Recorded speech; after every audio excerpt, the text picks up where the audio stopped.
நான் உங்கள் டாக்டர் மோகன் ஆனந்தத்தில் செய்கிறேன். இன்றைக்கி இந்த யோகாசனம் முதல்ல கை கொண்டிருப்பு யோகாசனம் சற்று இடைவெளி காலத்திலிருந்து இடைவெளி விட்டு கைகளை நேராக சமமாக தூக்கி வைத்துக்கொண்டு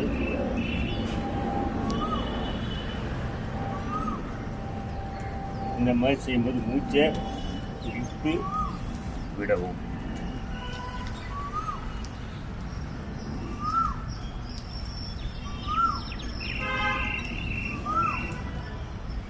இந்த மாதிரி 4 முறை செய்யணும். இது இந்த 2 கைக்குள்ளே இது 2 கைக்குள்ள ஒரு யோகாசனம். தலையாட்டினா செஞ்சுக்கணும். அடுத்து கைகளுக்கான இன்னொரு யோகாசனம்.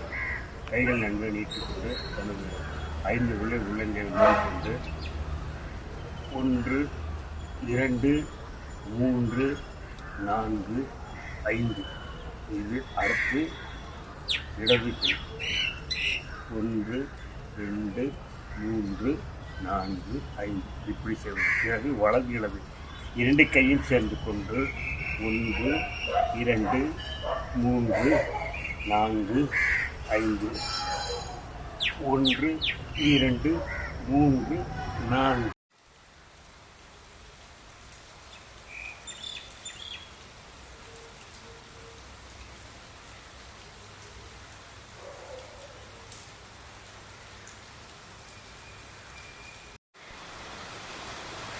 Okay.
வணக்கம்.